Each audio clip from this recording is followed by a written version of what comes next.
Welcome to Streams of Income, hosted by best-selling author and entrepreneur Dr. David Powers, where we discuss streams of income, passive income, residual income, and even why there are dinosaurs and zombies in this intro. Fasten your seatbelts and get ready to dive in.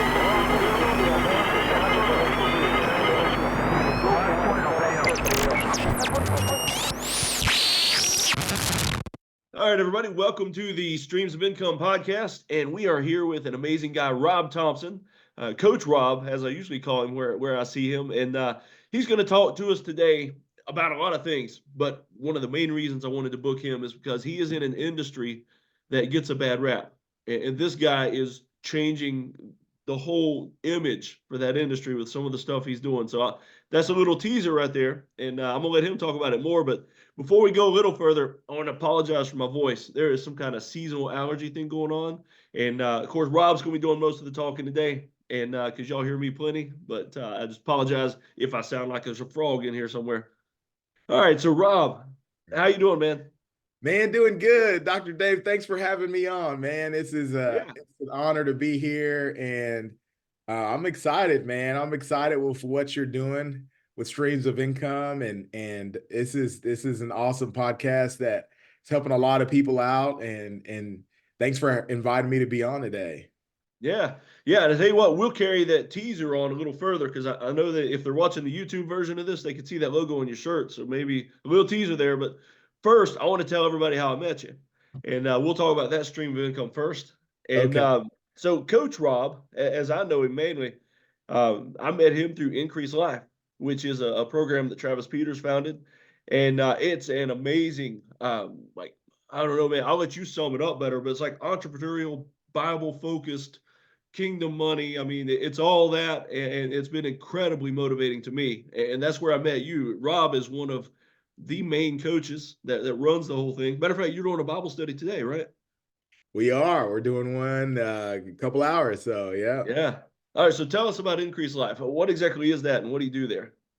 Yeah, Increase Life Ministries is it's a lifestyle program, and the goal of the program is to experience increase in every area of our lives. We believe that God has called us to be agents of increase. That means not only experience increase for ourselves, but help others to experience increase as well.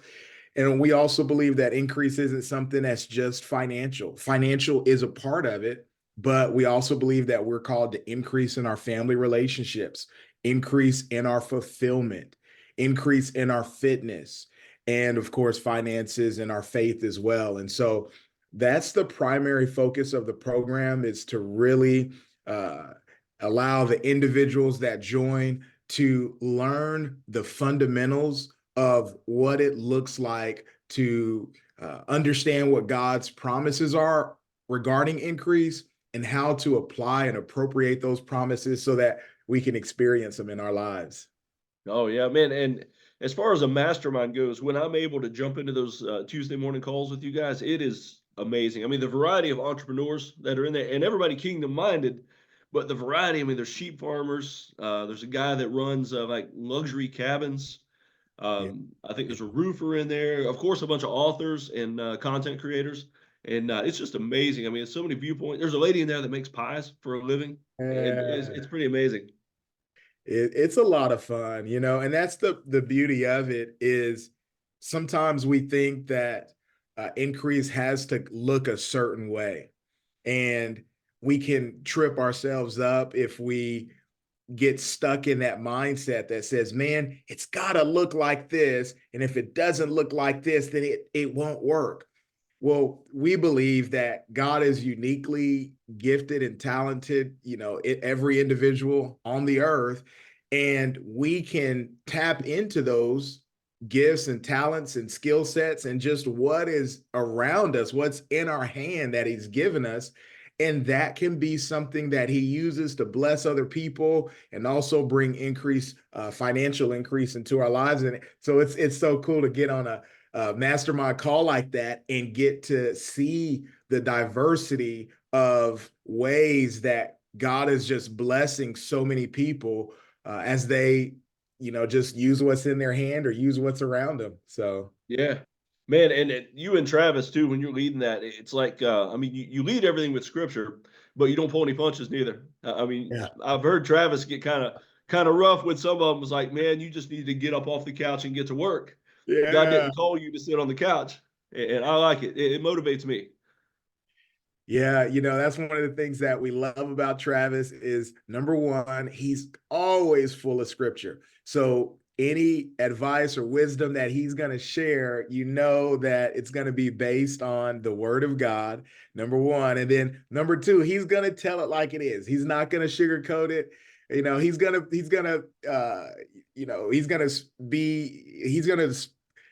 I'll say it like this. He's going to speak the truth in love. It's Yeah. going to be direct and he's going to be right to the point. But we love it. It's something that not enough people nowadays love you enough to not just agree with what you're saying when you're in self-deception. Oh man, that's good. And that can be tough because, you know, it's you don't want to pick fights everywhere you go but if you're connecting with someone and you really want what's best for them and you see they're about to walk off a cliff, then you tell them, hey, what you're doing is going to walk you off a cliff. The direction that you're headed is in danger. You need to Yeah. stop and turn around. And that's all he does, and it's awesome. It's enjoyable. We love it, but it's so rare, and that's why it's kind of funny. We laugh about it all the time. But yeah, Yeah. Another thing I love is, and this probably carries through into the check cashing too, is you and your wife are a team. And I mean, she's always on the calls too. And it's kind of weird. I can see like two different viewpoints of your house on the yeah, Zoom call. Yeah, I feel like you guys are at opposite ends of the dining room table or something, yeah. but it's pretty We cool. And she's probably could. motivated too. Yeah, we probably could do that, be in different parts of the same room or, but yeah, at least, I'm so grateful for her. She comes from a an entrepreneurial background. Like her dad, he was very entrepreneurial in nature. And, you know, not every child in your family picks up the traits of the parents. But she did. She picked up that trait from her dad, and she's gifted. She loves business and entrepreneurship and finding ways to start things and she's done an amazing job. She created a community of homeschool educators that are a part of they use a homeschool program called Charlotte Mason. Oh yeah. And yeah, so Good she's program. yeah, she loves it and she just joined this program here, but she built this community around an event that really pours into the home educators because they're giving out every day, Yeah. serving the kids, serving the families. She's like, man, we need something that pours into them. And so she did a great job launching an event, a live in-person and virtual event this summer. And I'm just like, this isn't a surprise for me. She just picked it up and crushed it, had over 70 or 80 home educators in person and Wow. several That's for a first time launches event. That's pretty good. for the first time. Yeah, I'd only been marketing it for about 6 months or so, but she Wow. did a phenomenal job. So yeah. Yeah. But I tell you what, how about we hit into the dark side of streams of income? Tell me about, and you can go as far back as you want to. Tell me some streams of income you've tried that maybe didn't work out, or you might have realized you want this ain't for me. Man, it's so funny. I was talking about this the other day to Elise and Travis actually. We the first, I guess you would say, yeah, it was a stream of income that wasn't a part of a day job. It was the first business that I had was a DJ business. Ah, Yeah, I can see you doing and that, man. Spinning the records. spinning the records, and that's exactly why I got into it. I got into it because I loved the art of turntablism, is what they call it, scratching and all of Yeah. that stuff. And so I was All right, just, wait a second. How old are you? I'm 41. Okay, yeah. So me and you probably listen to some of the same music, like Grandmaster Flash and some of that stuff. Absolutely. Yes. Yeah. And so I was listening to some of that. And I was just, and I had a buddy here in town. He lives here in Oklahoma, or he did at the time, but he was from California and he grew up with a lot of those guys, learning from them. You know, he Oh was wow. a protege of them, and he was extremely talented. And his parents had moved to go to Bible college here in Oklahoma, so he was, relocated out here.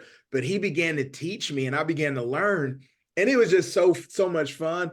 But I thought, man, I've invested so much money in this equipment. Maybe I can do a couple of events to get a return. And Yeah. next thing you know, a couple of years in, we were running a DJ business that had me pretty busy, just about every weekend. And at the time, I was working a full-time job. And, you know, in hindsight, I think if I would have looked at that as an opportunity to, maybe even work for myself full time, I would have expanded it and done some other things. But I got to a point to where I was just so burnt out, and I was, Yeah. every weekend I had an event, and then I was working full time, not much family time, not as much as I wanted, and so I just shut it down. Oh And man. it I was, bet you still got some skills though, right? well, I definitely can mix. I probably need to brush up on some scratching Yeah. and tripping and all that stuff. But yeah, it was so much fun. Yeah. It it's one of those things where you don't start it necessarily just to make money. You start it for the love of it. And Yeah. I think that's the cool, that's I think that's some of the best. You talk about streams of income. That's some of the best ways to start an income stream, is when you're doing something that you enjoy. And Yeah. so, Yeah. yeah, Man, and that talk about an industry or a stream of income that's changed. I mean, I can picture you back in the day carrying crates of records and stuff, but now it's all you show up with a Mac computer and that's it, man. yeah. When I started, that's how I started. I actually started with real vinyl, and the first event that I did, I had just straight up. I just had a couple of records, and I knew between these, I think I had like 6 or 7. Between these 7 records, I had enough music that I knew they wanted to hear that could last me the whole, hour and a half. Um, Yeah. uh, I later did evolve with the times, and there was this program out there called Serato Scratch Live. I don't know if it's still around, but it was one of the premier DJ programs, and it was amazing because they still use what they call control vinyl. So I had Yeah. my techniques, my MK2s. I had black MK 1500 techniques. Man, they were so sweet, man. They were amazing, and Yeah. so I had those two control vinyl, and then Serato was hooked into my mixer, and it was awesome. But yeah, we Oh had a man. music that way too. So So if we do if there's an increased live event at some point, the party is going to be hosted oh by yeah, Rob.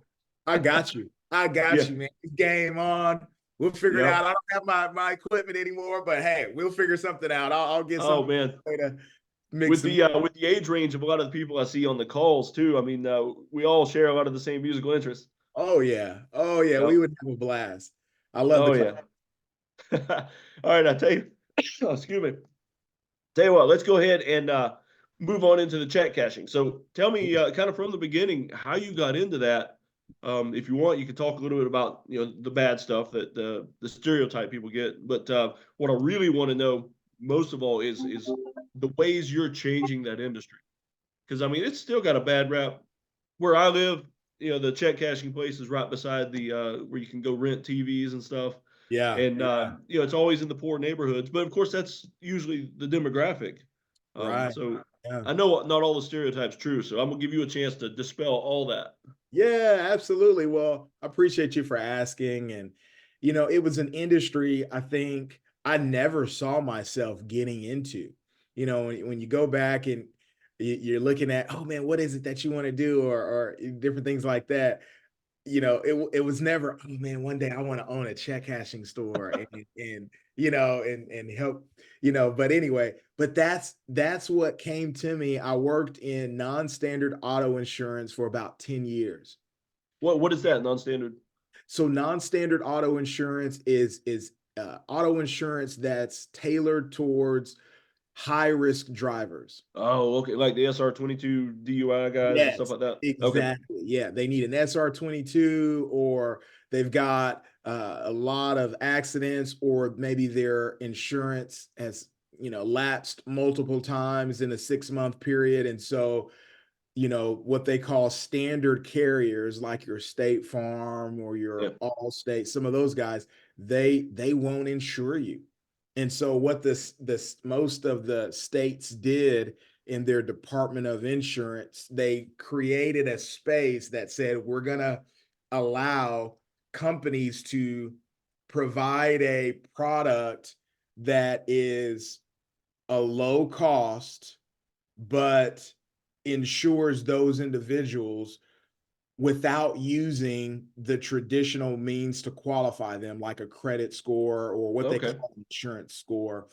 And so, it's amazing because I was in that industry for a little over 10 years, and had a experience working with these guys. They were about my age, and they bought an existing agency that had about 200 or so customers, and I was able to watch them just through their commitment and their dedication to that specific niche.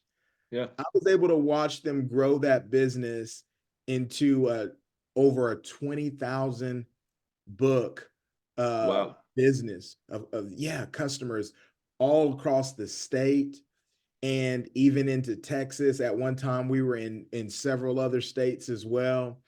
And just seeing them do that. But it was, the other side of it was serving that, what you would call maybe that at-risk population. Yeah. Yeah, because Whereas, I mean, even if they screwed up, like say a DUI or something, yeah, if you prevent them from being able to get to work, things like that, they can never make it right. And so exactly. you want them to be punished for the thing, but punishing them forever, Right. that's not right. Yeah, and that, I think that was, in a way, it's so funny because I think that was maybe God preparing me for this business, that opportunity that came to us. Um, but yeah, we people needed to be insured in order to drive. It's a requirement in pretty much every state to have at least liability insurance, and you want them to carry that insurance because it's going to help the cost of insurance to go down overall, because you don't have as many uninsured drivers out there. Yeah. And so anyway, having an understanding of that, I think it really did help me. We had a family friend. He was really like a mentor to me. And he and his wife, they owned several businesses in the city here in Tulsa that where we live. They had mailbox stores, and they had the check cashing store, and then a couple of other businesses as Yeah. well. And he retired from, he still had a day job that he was working, and Wow. And he still owned all that. he owned all of that, Man. had a day job, and his wife pretty much ran the operations for all of those other businesses, Wow. those stores.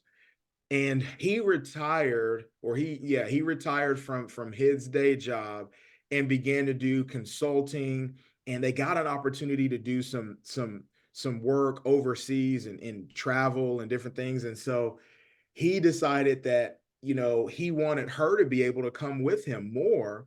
And they began selling off a lot of their businesses. And that was one of them. And he approached me and said, hey, this is an opportunity. Wanted to see if you're interested. Yeah. And early on when I was in college, I had a mentor that told me I was facing, I had some opportunities that came to me, some really cool student leadership opportunities. They were cool, but they came with a very significant time commitment. Yeah. And I went to this mentor of mine and I said, man, I really want to do this. I'm not sure if I should. I'm not sure if I want. He told me, he said, hey, trust the process. Trust the process. There's an interview process, isn't there? I was like, yeah. He said, well, just go through the interview process, ask questions, and trust that as you go through that process, the answers that you need and the direction that you need will be revealed. Ooh, You'll that's either good. have a piece to move forward or you won't, and you'll move in a different direction. And I remember that to this day. Every time I get an opportunity that comes up, that's the mindset that I still use to this day. I trust the process. And so that's what Elise and I did as the opportunity came to us. It was interesting. It sounded awesome. I wanted to own something of my own. However, I was still working, full time Yeah. in insurance, and just wasn't quite sure, if it was something we could even afford and all of that, man. And so we just trusted the process. We met with them and asked questions. We looked at the store. We looked at, what the agreement would look like financially. It just really took it one step at a time and did it prayerfully. And as we did that, I had piece after piece. And I got to one point to where there was some pretty significant work that I was going to have to do. And and I'll just tell you, it's whenever you're in our industry, we're called money service businesses.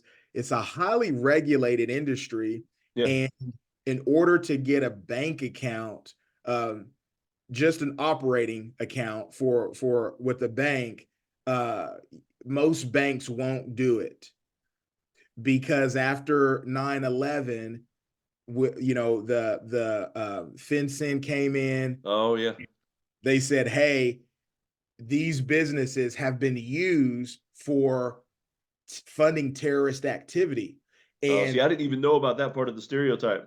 yeah, so what they did was they said, we're going to make sure that there is a greater level of oversight. So you're going to have to jump through all of these additional hoops and regulations. Well, once that happened, a lot of banks said, we don't want to jump through these regulations. So they went through what was called de-risking, and they began cutting all of the bank accounts Oh, that wow. were MSBs. And so you had a lot of MSBs that went out of business after that. And it just became very difficult to start an MSB if you didn't already have a bank account before then. Yeah. So I went through that process, even though the business was in existence. I I went through that process of having to find a bank account because it was going to be under new ownership. Yeah. And I, just about every bank told me no that I went to. I mean, it was like no after no after no after no after no. And I at several points I wanted to give up. And I was just like, well, maybe this is a sign that this isn't for us, And I remember where I was in our house, and I just told God, I was just like, hey, you know what? I can walk away. I don't need this. We're making good money where we are now. I don't need this. This is not like something that we have to have. Yeah. And I very clearly remember the Holy Spirit. I felt like it was like grabbing me and saying, no, this is for you. Keep going. And it was just like, okay. And it was amazing because I don't know if it was the very next bank I reached out to or And I think I felt like it seemed like I had reached out to about 100 different banks. I Yeah. was reaching out to everybody. This is like the very next one I reached out to ended up being a bank that opened their doors to us. And they said, absolutely, we totally love to have an account here for Yeah. you. Wow. And it was great, man. And so I'm forever grateful to that bank. And we ended up taking the opportunity and you're right. I think as I moved into it, I was curious. I like you had this idea and this perception that, man, this is a predatory industry.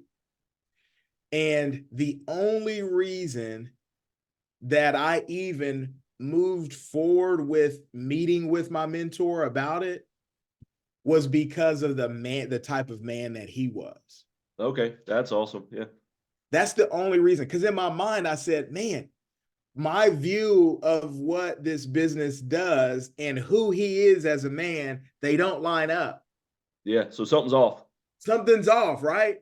And so the only reason I agreed to meet with him and expressed interest and began taking steps was because he was a man of extremely high character. He was extremely well respected in the city. He very frugal, just a hardworking guy, man. And I was, he had a reputation for being extremely smart and just a great business guy, right? He was just one of those guys, man. He knew business and he knew faith, and he was a minister as well, right? And so, yeah, great, respect his family. His kids had all grown up and great families, and so he had done a good job. He had produced good fruit. And so as I began asking him, he told me, and I began to experience this for myself as I got closer to the business. Man, we are providing a valuable service to individuals that aren't able to receive the same service from banks yeah. in some instances. And the primary customer that he was serving in the community there, a lot of them were immigrant laborers. Okay. And that was probably about, probably about, at the time, about 70% of their customer base were guys that worked construction crews or landscaping, Yeah. different things like that. And they would, they would have their paycheck and they would have their, whatever their form of government ID that they had. Some of them had matriculas, which is like the consulate cards. Some of them Okay. had passports. Some of them had, the electoral cards. Some of them did have state driver's license or IDs, but he was able to help them get access to their money. Yeah. Yep. And the business owner that was paying them wanted to do it the right way. They didn't want to just give them cash under the table. They wanted to write them a check so it could be tracked, Yeah. at contract employee. And so they were in a situation where, for whatever reason, they couldn't go to a bank to get that, either get it deposited into an account or to get it cashed at a bank. Yeah. Okay. And so, Man, instead of the predator side of this business, I can see so many opportunities where this could be a business ministry. I mean, just total opposite from the stereotype. absolutely. Absolutely. And that's what my eyes began to be open to and continues to be open to. The more I'm in it, the more I see how especially nowadays where there is a proliferation of online banks. There's so many customers that are using banks like Chime or Cash App or different ones where they don't have a local branch. Yeah. And so when they get paid with a check, there's limits to how much you can remote deposit in those accounts. And I had a gentleman that came to the store the other day, and he received a check from a death benefit, and it was a situation where he had an online bank, and the amount of the check was greater than the online bank would allow you to remote deposit. And so he was in a situation where he needed to either get a bank account, which, because of, I think, some previous credit history and stuff like that, he wasn't able to do that. Or he was just going to have to figure out another way, maybe have them issue the check to another person that could deposit it and give him the money. It was just going to be extremely challenging for him to get that money. And so for us to be able to get the check verified for him and then help him to get his cash is something that he was extremely grateful for. I mean, he was like, hey, how can I go on Google and express, my gratitude or wherever? And he wrote an awesome review. And, that began to just change my perception even more is, this is an opportunity that we have. And maybe the customer is not in a situation where they need to use our services for the rest of their life, but maybe they're in a situation now where, man, you know what? It works better for me to go ahead and cash this check than to, if I have a bank account, wait 10 days for it to settle before I can get access to it. Or some banks will make, 5 days just because of the situation they're in. And so the thing that the Holy Spirit has just really just encouraged me on is, as I do it, as I help individuals in this way, just to continue to add value to them. Yeah. Oh, yeah. Man, while you were talking, I just now pulled up on Google Maps to see your reviews. And you've got over 400, over 450 reviews and 4.9. And, the 4.9 isn't a big deal because there's always going to be somebody that doesn't like you for some reason. But that's a lot of reviews.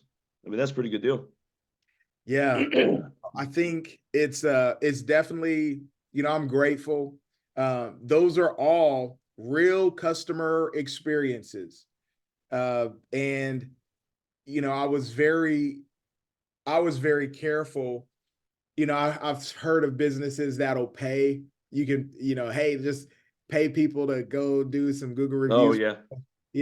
And, I didn't want to do that, but it's been great because, man, Dr. Dave, you would be amazed at how many people, when we ask them how they heard about us, they say, man, I looked online and I saw all of your reviews and I said, let me try there first. They probably were doing a good job, right? Oh, yeah. I mean, this first one right here that pops up, or there's two of them, it's kind of funny. One of them says, won't go anywhere else when I need a check cashed. And the next one down says, I got a free drink as well. Yeah, So, yeah. I mean, man, you were doing a business and just serving people, And that's what it's about. I think it's as I've learned, when we focus on how we can serve people, it's never about, man, how much money can I make today? It's always about, man, how many people can I help? How many people can I serve today? Yeah. And as I focus on that, and it shifts your perspective, and you focus on, that the needs of that customer and providing that need for them, man, it really does work. I could totally see Matthew 6:33, where we're seeking what's important to God first. We're seeking his kingdom, the way he does things, and his righteousness, and he's adding everything else to us. And that's really what it's about. And that's what we've seen. We've seen customers come and we've grown, and it's been because the focus has been on just serving. Yeah, that's amazing. And I've seen a few Facebook posts because I follow you on Facebook, and you send out regular like scriptures to people on on social media, emails and stuff. I've seen, didn't your kids have a snack bar or something inside the shop at one Yeah, time? yeah. I mean, little entrepreneurs, they're serving people too. It's pretty amazing. It's awesome, man. Being able to teach them and allow them to get an idea and start walking it out and my oldest, teaching him how to ask for the sale, my oldest Oh son. man, Yeah, that was so cool. I remember, most adults don't know that skill. yeah, exactly, right? Yep. And it was so cool, he set up his little snack shack there in the store, and first customer comes in, and he's got his great smile on his face, and he's just looking at him, and the customer looks at him and looks at all of his snacks and just keeps walking on by, and Josiah's just there with a smile on his Oh, face, and the customer finishes getting their check cash, and then walks right by and waves him, leaves it. I said, "Hey, buddy, you're doing a great job smiling, but we got to ask them if they want to buy a snack, And yep. that's all it took, man. He started asking everybody. Oh yeah, yeah. I mean, it's hard to resist a kid selling snacks or lemonade or something, man. It's just, you Yeah, can't walk away from that. yeah, Yeah. yeah, And the coolest thing to me about that is that how our kids, they grow up around what we do, and so a lot of times they don't want anything to do with the industry we're in because they're sick of it. yeah. But more than anything else, no matter what your kids do, they're going to see that I can do a service for people, no matter what I'm doing, anything, and turn it into a workplace ministry and just do what God built me to do, but serve people at the same time while I'm making money. That's right. And that's really, I believe, what kingdom is all about, right? It's about how can we provide something that blesses other people. We were reading in Isaiah chapter 40 yesterday, and I think it was like verse 27 or 28, and it talks about how God is the creator of everything seen with our eyes and imagined. Yeah. And I just, we sat for a moment and we were just talking, man, God is the God. He's the creator of our imagination. Oh And man. Yeah. I was just telling the kids, I was like, obviously we know he's the creator of everything that we've seen, but even the things that aren't even created yet, that's in our imaginations, he's the creator of that too. We can work with him. And as we get ideas, creative ideas and awesome, imaginations and things he brings to us, we can produce them. And what do? They bless others. Yep. And that's what it's about. And so we were getting all excited because then they start coming up with all these, ideas of, what if we did this or what if we did? Hey, give it a shot. Go try it. So, Yep. Oh yeah. man, that's great. All right, I'll tell you what. As we're getting ready to wrap up, last question I always like to ask everybody: if you could only choose one income stream for the rest of your life, one you've done before, one you've never tried but you think you'd love and could do it forever, what would that be? What would that dream income stream be? The dream income stream. And you don't have to worry about how much money it makes neither. You're doing it because you love it. Yeah. Yeah. Man, that's a good one. Man, I think the best income stream is passive income stream. But oh man, that's such a good question, Dr. Dave. This one always stumps it. It either I've got stumps so many people or ideas. they've been thinking about it. Here's what I'll do. Here's what I'm gonna say. If I had to just choose one, I believe that the one that God has given me right now is because I believe he's given it to me, that's the one that I'm gonna stick with Yeah. in All the right. lane. And I believe that it can look however I want it to look. Like right now, I usually, I'm in the store each day at some level, spending time there for part of the day. But, maybe in another couple of years, I'll have somebody replace myself and we're growing. So it's not me, but that stream is still there. And Yeah. Yep. you know what? I'm gonna stick with that one because gives me an opportunity to serve the people that he's given me and continue to watch it grow. So Yeah. All right. Yeah. Sounds good. Yeah. As you get older, turning that passive so you can spend more time with the kids and grandkids yeah, eventually. Yep. absolutely. Yeah. Absolutely. All right. Well, Coach Rob, thanks for being with us, and I'll let you go because I know you got a Bible study to prep for, and you got to show your face in the store at some point, just because people want to see you. Yeah. Well, Appreciate thank you coming and you. hanging out with us. Thanks for having me. Thanks for doing this podcast. I know there's a lot of different things that you have going on as well, but I believe that this opportunity, man, it's what you're doing on this podcast. It's going to bless a lot of people. So many people, they have a desire for financial independence and maybe to diversify streams of income, but they're not sure how. And what you're doing is you're really priming that pump and helping them to see how anything is possible. And it's exciting, man. And so Yeah. thank you for what you're doing. Man, for every person I can help escape from a W-2 job that they hate, that stifles their creativity and their spirit, that's a win for me. Absolutely. Well, you're doing a lot of it. So Oh my goodness, man, that was an amazing interview with Coach Rob. I hope you enjoyed it, and I hope it opened your eyes to an industry that it gets a bad rap, but you get somebody like Coach Rob in there, and man, and can turn the whole thing around.